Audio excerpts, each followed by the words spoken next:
All right, let's get into it. Today, I want to share a really powerful, really personal story with you. It's about a sudden silence, a desperate question, and an answer that showed up in a way no one could have seen coming. It's true, isn't it? Most of the time, we just don't get a heads up when our entire world is about to get turned upside down. There's no blaring alarm, no big dramatic thunderclap that tells you, hey, get ready.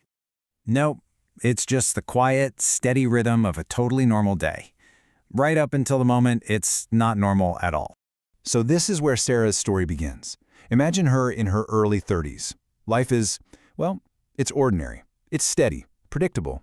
She's got her job, her family, and this kind of quiet, simple faith she's had since she was a little girl.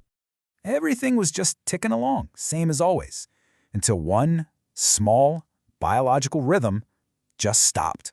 So at first, she just waited.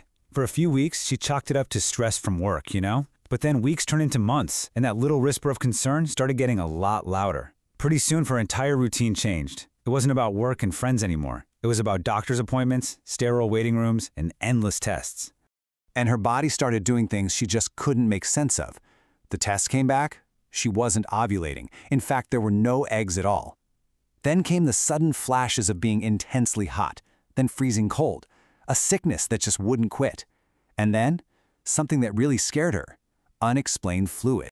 For a while, the doctors had been using cautious language, talking impossibilities. But eventually, that all shifted. The time for being careful with words was over.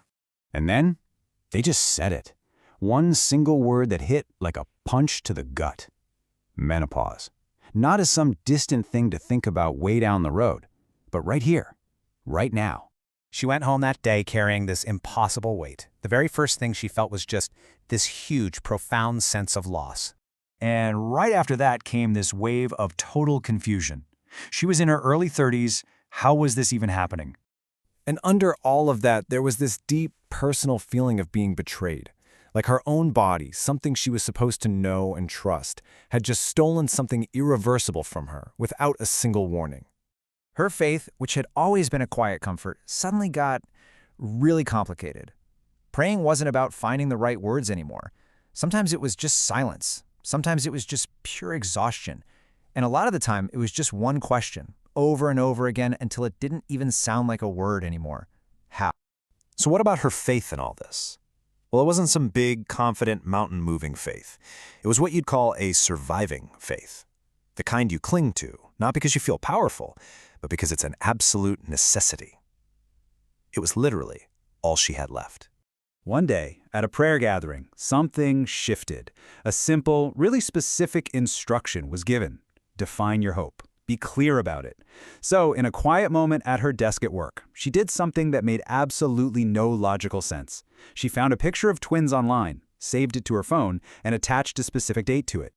Weeks went by.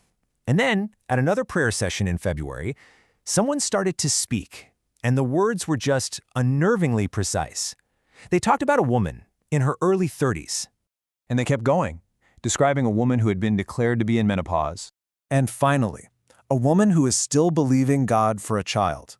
In that moment, Sarah's world just stopped. Her chest got tight. It was this feeling of being completely seen, totally exposed, like she was standing on the edge of a cliff, looking into something she just couldn't comprehend. So after that incredibly specific, intense moment, she went home. But she didn't feel any different. There was no lightning bolt, no physical sensation of being healed. Nothing felt like it had changed. So life just went on. But the very next week, something started to happen. She began to feel unwell again. At first, she just brushed it off. I mean, her body had been all over the place for months. But this felt different. Different enough to make her pause and wonder. So there she was, facing a choice she never thought she'd have to make again, with absolutely no clue what was coming next. What was about to finally answer all those months and months of waiting.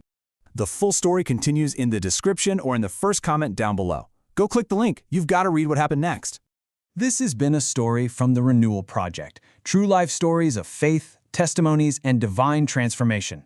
Make sure to like and follow for more.